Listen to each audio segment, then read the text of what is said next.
We're going to feature a testimony by a man of God named Mickey Robinson. You're going to be absolutely amazed when you hear this story, because he was in a plane crash that literally destroyed him. In fact, it killed him. And yet he's alive to tell the tale. Hold on to your seats right now and listen to this amazing, outstanding testimony of the goodness of God. I'd never met anybody who ever told me about anything personally knowing God or anything supernatural other than historically what I knew from stories from the Bible. Never met one person who told me they had a real relationship with Jesus. Never knew about the need to really come into a relationship with the Lord through Jesus. And I was busy getting it on. But you know, there's not enough excitement in the world to ever satisfy. You always gotta have more. And I like stuff that was edgy, you know, skiing, and I always liked aviation stuff. And so I started taking flying lessons. Then I thought it'd be more fun jumping out of airplanes, so I became a sport parachutist, and that really got me. I mean, I became obsessed with skydiving. It really consumed my life. My existence revolved around that 30 to 60 seconds in free fall and that 5-minute parachute ride. Then I had to do it again. It's like like a drug, you know. It's almost good. like an addiction. Oh, totally. And then all of a sudden, one night, all that was going to change. Shortly after takeoff, I don't really recall much because I was kind of dozing off, sitting next to the pilot, or actually sitting on the floor next to the pilot where we moved the seats in this new aircraft. And I was awakened by a sound unfamiliar to me. It was the sound of the motor going completely silent. And the pilot turned to me and he slapped me. He says, "That's it, we're going down." So we just pitched forward and we plummeted straight down at over 100 miles an hour.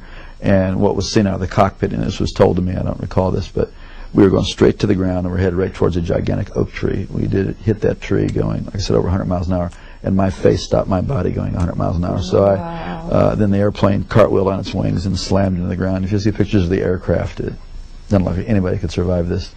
So there was obviously injury and confusion, and the two students got pushed out the doorway and by one of my friends who was a very experienced jumper, and the fourth man out saw me moving, and the pilot assumed we were leaving too, and just as he was going out, the plane went up in flames, and as he was running away, he heard screaming and realized I was trapped inside along with the pilot.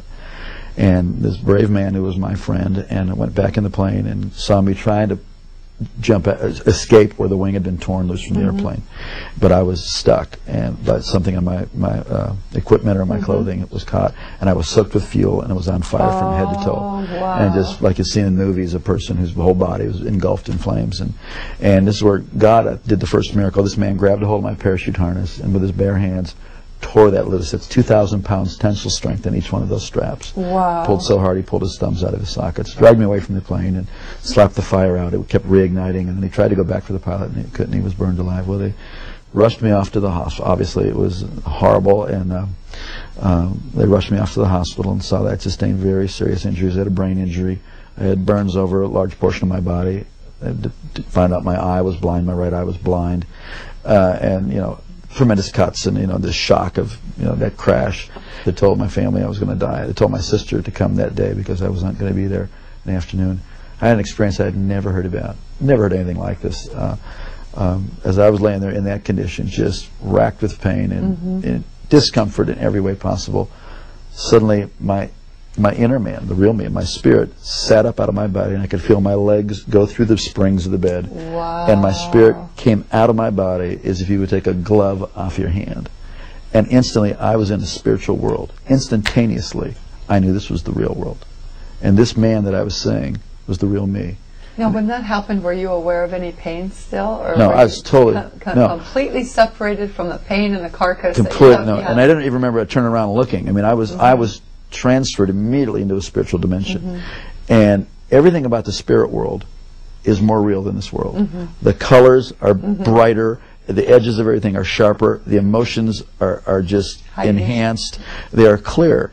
And instantaneously, the thing that really struck me the most was there was a complete absence of the awareness of time. Everything in this world is relative to time. You know, you got up this morning, you'll go to bed at night, something is old, something is new, it will get old, something is born, it will die. Everything in this plane, in the physical plane, in the natural plane, is relative to time. But everything in the spiritual plane is relative to eternity. So what had been natural to be aware of time was totally gone. And I was totally aware of eternity. It is shocking. It is stunning to be conscious and to know what eternity is. Also, logic and reasoning doesn't happen there.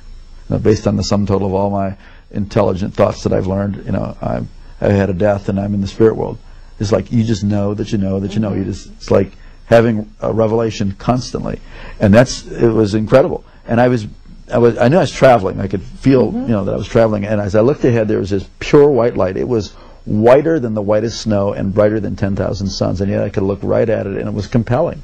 And it was like I was being towed. I was being towed like a tractor being. And as I was looking, I could feel this anticipation. Wow. But then simultaneously to that, on my right side, I could feel something, and I looked, and there was this blackness sweeping. Now this blackness, as I looked at it, instantly I was aware of its complete nature. It was eternal, like I was experiencing eternity. It was without any matter. It was without any life. It was void, and it was forever non-negotiable, cut off from the source of all life. And the more that I looked at it, the faster it would sweep, and the more that occurred, the more intense the feeling of the nature of being cut off and sealed forever and separated. It is horrific. Yes. Horrific.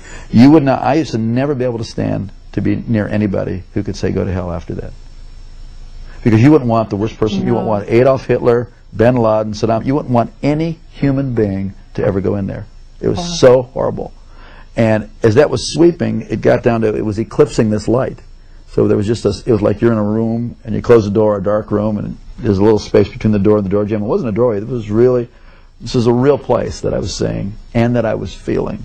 And as it was closing, it was eclipsing, and now I'm standing on the very edge, the precipice of eternal separation. And I scream out of my spirit, I'm sorry, I want to live. Give me another chance. And just before that was to close, I was standing in the presence of Almighty God. Whoa. And instantly I knew I would never die for eternity. And that's mercy. It's unbelievable. Wow. And instantly I knew that this being who was off on this side of me, who I didn't see, but I was standing in this river of golden radiation. It looked like a moving river of golden light. And this river went that way, it went that way, it was underneath me, it was going right through me. And this river was alive. I don't know how to describe it, except that this it's called the River of Life. This river was alive, and it's going right through me, and I'm more alive than anybody can imagine. I mean, this is the height of the experience of life. It filled up with life, and somehow I knew this being was going to take care of me for eternity. I didn't see the New Jerusalem. I didn't see any angels in heaven. I didn't see any people who had gone before me. This was the max. So I was so filled with just the love and all of God's majesty, all of His authority, all of His love, everything was just flowing through me. I was like vibrating like a tuning fork, the very essence of God's nature. But when God spoke to me, and not in a language like you and I are talking now, but the knowledge of His purpose, the word of His purpose, came in through that same light. And I was taken back to the same way I was like being reeled in like a kite, and I went down through space and time, this dimension. As my spirit settled into my body, and I could start to hear out of these ears and see out of this eye, I came to in the room materialized, kind of like they beam up on Star Trek. Right. And I heard myself speaking in this beautiful language that I had never heard anybody talk about before. It's a heavenly language. You know, it was a beautiful language. And when my brain turned on, I thought, what in the heck is this other language? And I was no longer, the person who was dying and dead was no longer, and I was born again and filled with the Holy Ghost. I never heard about that. You know, for years I wondered, what was that blackness, and why did it sweep down to where it was just a sliver, like about a half-inch of white light? And years later, God revealed it to me. It was really a historical record of my life, that for all the years that I had lived, I was in darkness, and God gave me a space to cry out to Him. And in that space, it changed my future, my destiny, my whole purpose. God loved me the whole time. God was with me.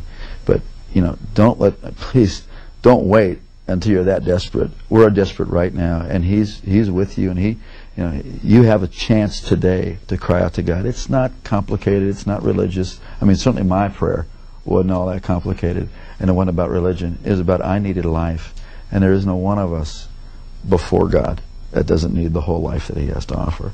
It's usually fear that keeps us from doing that. Or like we're afraid, well, I'm not good enough. That's the whole deal. We need God.